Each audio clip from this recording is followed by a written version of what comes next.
Workplace Manslaughter in Victoria, Australia. My personal story.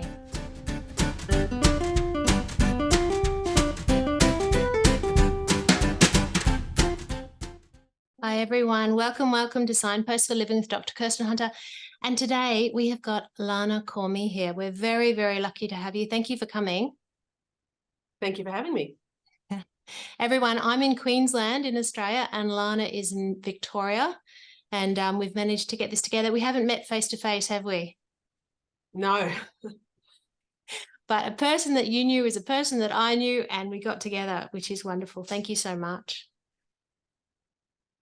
Have you done many podcasts before? Well, not many, but we'll see how we go. No worries. Okay, so we're talking about workplace manslaughter, which I have to say is a phrase that I had never heard of before, which is why it raised my curiosity to try to understand that. Have you found that people generally know about this this legislation, or is it unknown? What do you think? I don't know. I suppose in my circles people know about it, but I guess I don't have much of an insight into what the broader awareness is. Yeah, absolutely. So there was a time when, I'm guessing, like me, you'd never heard of the phrase, and that's before you had this family tragedy happening to you? Yeah, that's right. I was in the blissful world of ignorance on matters workplace fatalities, which was a nice place to be. A very nice place to be, absolutely. So could you, without wanting to pry at all or distress you, could you tell me a little bit about how this world started for you? Basically, what happened? How was your family drawn into this? Yeah, sure. So my husband's name is Charlie, and he and I were living, I guess, a pretty idyllic sort of life, a normal family with 2 young children. Yeah. Our kids were quite young, only 1 and 3. And yeah, one day, what we thought was a normal very day, young kids. Yeah. Yeah, very young. Yeah. And yeah, one day, what we thought was a normal day turned out to be the day that he never came home from work. And what kind of work was he doing, just broadly speaking? Yeah, so he was a carpenter and a registered builder, but at the time he was working in civil construction. Right. And there was an incident in the workplace where he passed away. Yeah, that's right. There was an incident in March 2018 on a construction site, and he and his workmate also passed away due to that incident. It's horrendous. So 2018, hey? So we're kicking on to 5 years now. Yeah, that's right. Does it feel like 5 years for you? Well, it feels like yesterday, but in some ways also feels like an eternity, really. Absolutely. It's a strange feeling. Yeah, absolutely.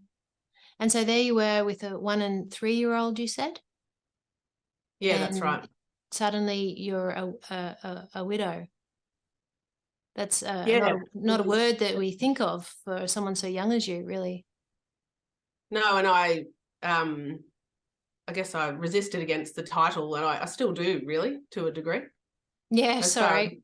Didn't mean to offend. No, not at all. I suppose I just still feel married, really. Well, that's fair. That's fair. That's fair. And you said, my husband, present tense as well. So that's fair. Yeah. So what happened from that point? If you could tell me a little bit about the pathway that led you towards, getting involved with this movement, with creating this legislation. So your husband passed away, and what was the response? What was the response from the workplace, from, I don't know, the authority parties? What happened? Yeah, well, look, it's all started off pretty badly. I mean, obviously it did, because my husband had just died. But nothing really happened the way I would have imagined it would have. What did you imagine? What did you imagine it would have happened? I suppose I had the sort of quintessential idea that the police would turn up at your door and inform you, or that someone would notify you, and that didn't happen. You're kidding. No, unfortunately. And the same, unfortunately, for the other family as well. So both of us independently discovered that something was wrong through, well, I saw a helicopter near my workplace, which was not far from their workplace, and started to get a really bad feeling. And then social media, fortunately, in my case, informed us that there'd been a workplace incident, and that triggered off, I guess, calling Charlie, trying to find out what was happening, and then going around there to find out from the police officer on the roadblock. And when I say that was fortunate, I guess the alternative was pretty awful, which was, 6 o'clock that night, I would have had a phone call from childcare to say, no one's come to collect the kids. So some people think it's horrible to have found out via the press in that way, but for me, it was really a blessing in an awful situation that my kids weren't sort of left stranded in that sort of context. And the sooner you found out, the better. Absolutely. I think in these cases, I don't know why there's a delay. And in our case, I still have never had an explanation. But, no matter what, the sooner the better. Absolutely. It's your right to be as involved as possible. Absolutely. And for you to be there and to be advocating for him as well, Yeah, well, you don't get another opportunity to see them alive again. And in my case, I felt that I would have liked to have seen him as close to life as possible. And that didn't happen for me. Okay. So then what was the next series of events that happened where you felt like what you assumed would happen didn't happen? Yeah, so it turned into a really awful, I guess, discovery of a whole raft of processes that, in my view, weren't working the way one would expect. And, I guess that started right from the very beginning when I sort of collapsed on the side of the road on the highway that had been blocked off, and there didn't really seem to be a plan or how to deal with this situation from the authorities and the first responders. And the policeman who informed me was incredibly kind, but you were kind of left with nothing. And I guess I was lucky that my sister happened to be not too far away. She was able to come to me. I was also lucky I had a workmate with me who had driven me around there. But then we were really just left hanging. And I guess from that very beginning that I realised there wasn't the safety net that I would have thought was in place when tragedies like this occurred. And when I say that, I mean everything from that initial first notification and then those hours following right through the whole process. That safety net just didn't feel like it was there at all.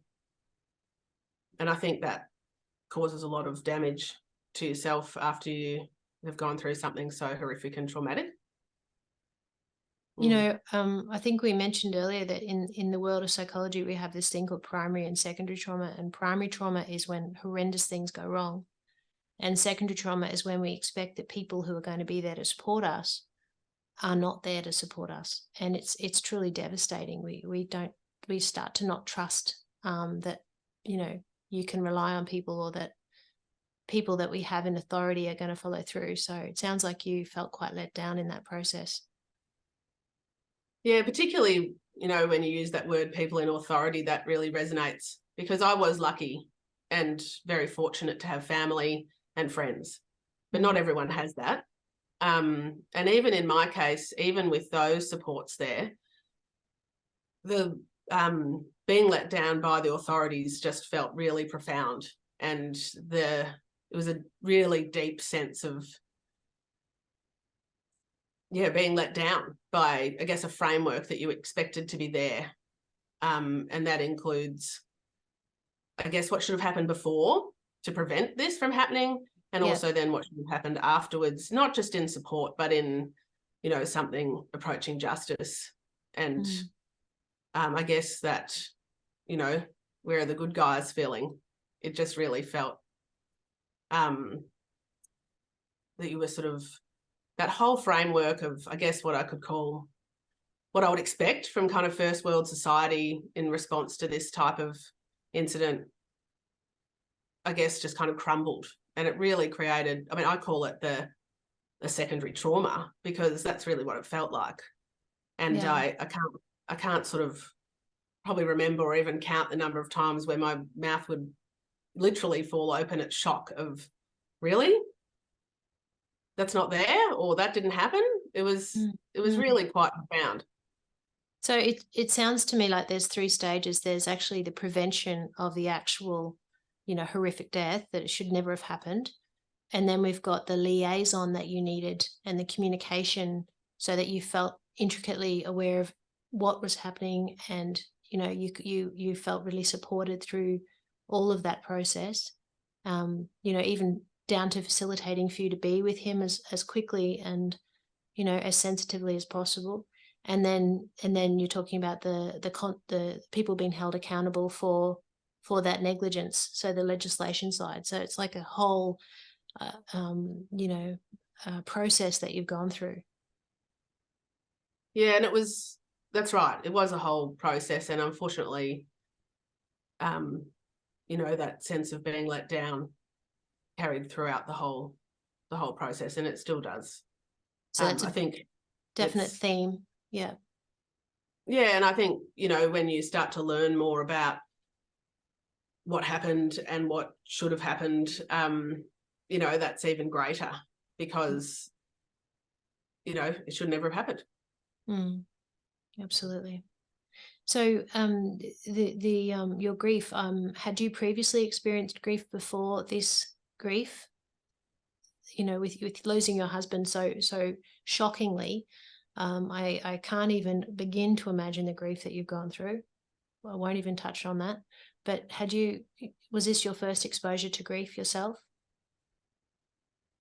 In this way, in a traumatic way, yeah. I had lost grandparents and such, which is obviously an awful death, but I hadn't experienced something so out of order of the normal way of things as this, and certainly nothing as, you know, sudden and traumatic. Yeah, it's a very different thing when you've got natural death and then traumatic death. Yep.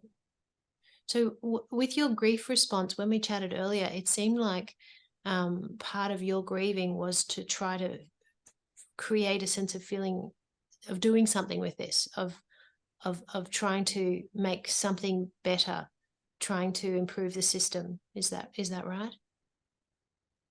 Yes. Yeah, that is right. I guess at the beginning, though, it was really, I felt a lot of anger at what had happened, partly because, you know, I had children now who'd lost their dad at such a young age, and they were suffering intensely. And watching them go through that, and, you know, hearing and seeing their screaming and crying, and the trauma, you know, really raw grieving from them, that made me feel really angry, because, you know, as a mother, we want to protect our children, and I felt in response to that really enraged that this had been done to them. And I remember, you know, actually I didn't do much sleeping for quite a while and spent a lot of time on the phone trying to, you know, speak to people or do research and try and piece together what had occurred, and somehow make sense of it all. And during that process, I just remember at one point standing on the back lawn and looking up at the night sky and nearly kind of promising to Charlie that I wouldn't let them make victims of us. Wow. And that we would, and I guess that, and that we would fight this and fight it for him, because I think in some ways I haven't really grieved properly, or what's properly, I don't know, but you know, I've never laid in bed and just cried and not got up. And I think because in some ways I felt that I never would get up if I allowed myself to fall into that. And potentially that would have been healthier, I don't know. But for me, my way of getting through it was to do something. I think I sort of knew too that amount of, I guess, anger, if I didn't do something with it, it was just going to turn inwards and onto me. So I felt that I needed to do something productive with it, and that was the only way I knew. And was your anger directed at the fact that the accident happened? Yeah, I prefer to call it an incident. I think accident kind of implies it was, you know, it wasn't preventable. So tell me about that accident incident. This is a really good point. That's a really good point. Accident does sound like it's incident sounds like it's preventable. It is preventable.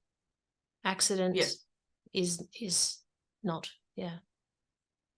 Yeah, I think it's a really important distinction, and I think colloquially we use the word accident. But after I went through this, I really just found it very jarring, and I thought, no, why is that? And I think it's because to me it implies, you know, something that couldn't be prevented. And in the workplace, I think, you know, the vast majority aren't accidents, they are incidents, because we have a whole framework around how risk should be controlled in the workplace, and we have a legislated duty to do so. And so to me, that makes them an incident. Absolutely. I just haven't thought about it before.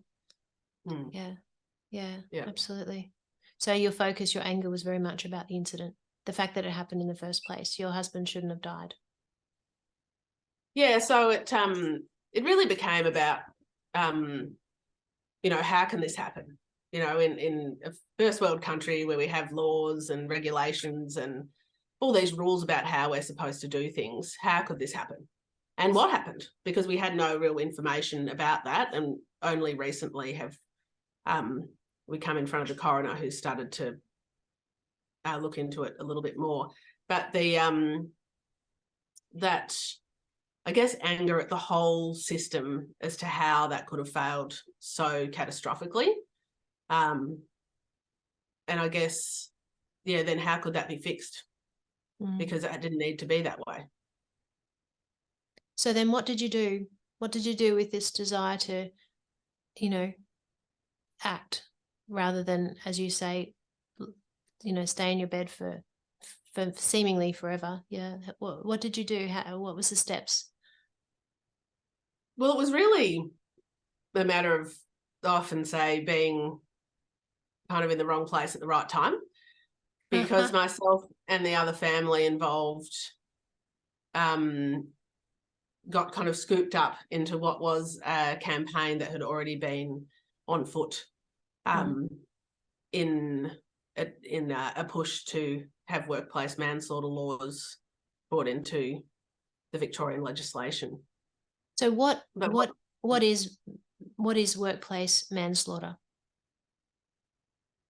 Well, workplace manslaughter, interestingly, is the only part of our Victorian OH&S Act which actually acknowledges the outcome of an incident. And this was one of the things that really enraged me when I started to do my research and actually read the OH&S Act from cover to cover, was it was all about risk and there was nothing about outcome. And yet there were people who were dead and injured, you know, on a daily basis in this country, but there was nothing that acknowledged that they existed. And it was all about what should have been done to prevent it. And I understand the reasoning for that is about prevention, but the reality is there are people who are the outcome and catastrophic outcomes.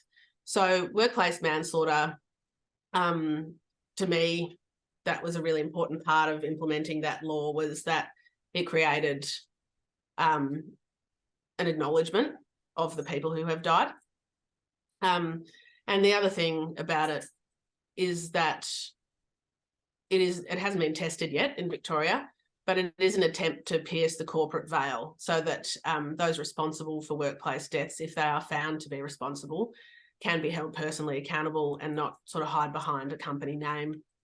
And to me, that's really important about accountability.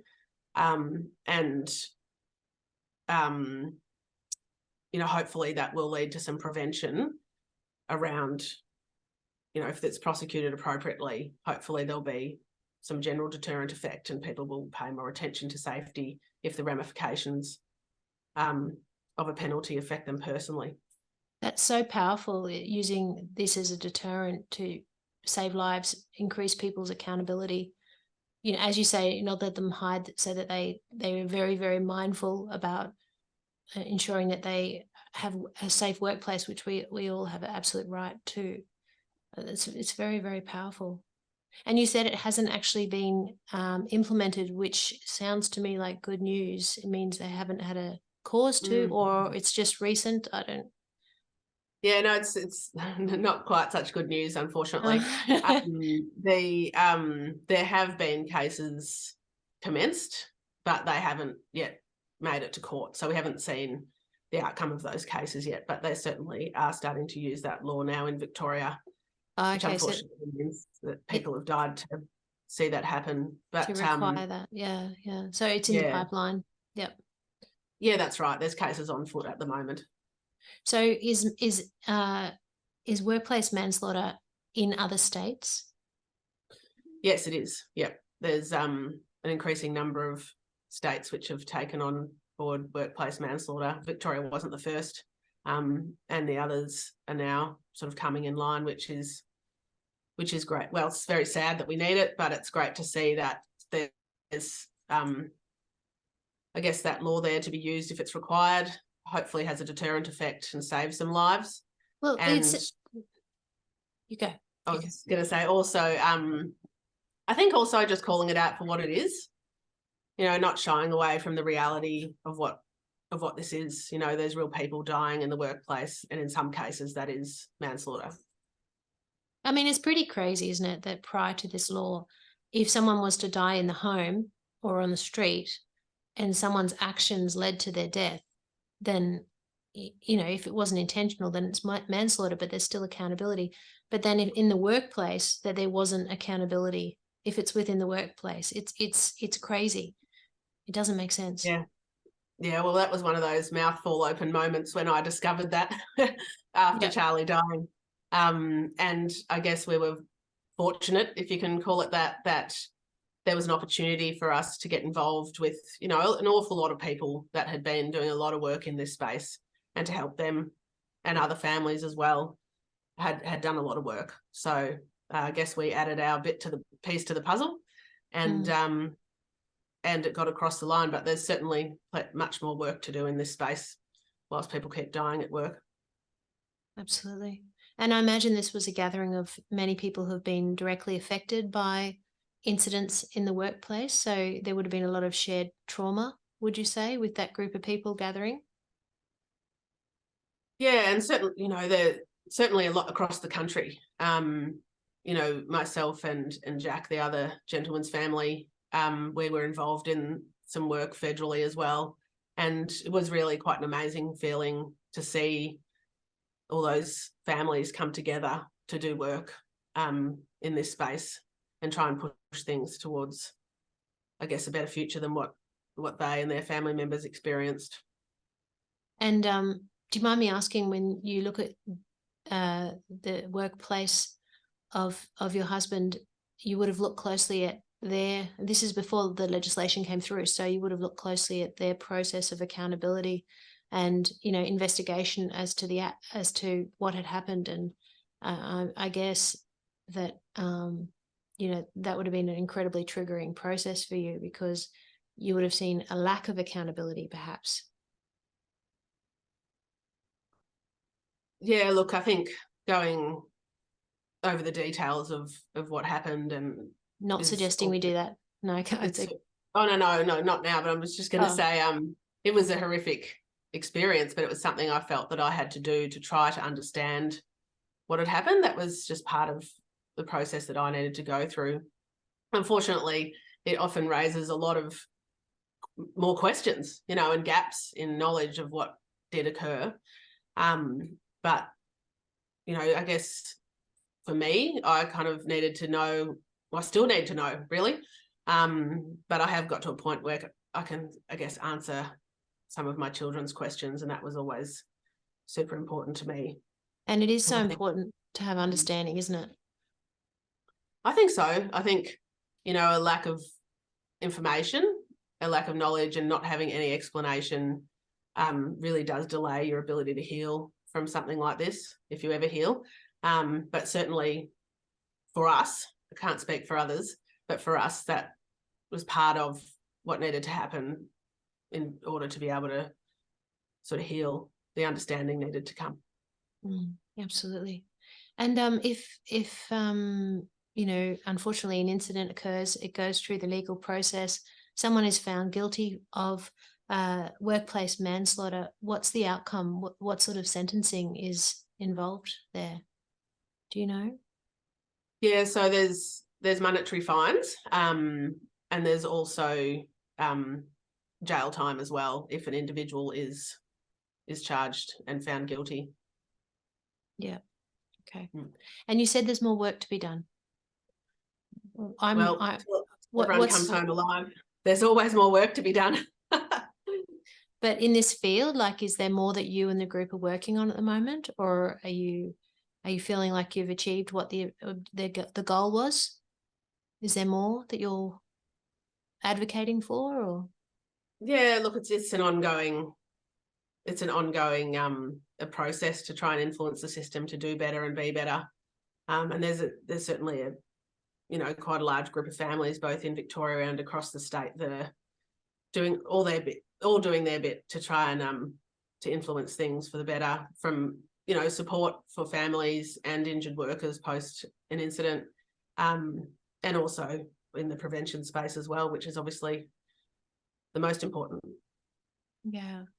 Can I just ask, I really do appreciate you educating me and all the listeners with regard to what workplace manslaughter is, why we need it, and the incredible power that it has, hopefully as a deterrent for people to really pull their boots up and have as optimal work practices so that these incidences are prevented. But you mentioned a couple of phrases. You said, when we spoke earlier, you talked about the fabric of society, and you talked about moral injury, and I just think they're such powerful language. So I guess the big picture from all of this that I'm seeing is that you discovered that you couldn't just trust that the right thing would happen, that you needed to go and make sure that there was some laws around there to increase accountability. Would you say that's right? Yeah, but I suppose in one sense, this legislation is only one tiny part of that. It was a really important change, but that's just one piece of a very big puzzle that needs to be improved in safety. Yeah, absolutely. And how are you guys going now? Oh, it's always a rocky road. Yeah. But getting better over time. Yeah. Well, I can't thank you enough. I whenever I hear a new phrase like workplace manslaughter,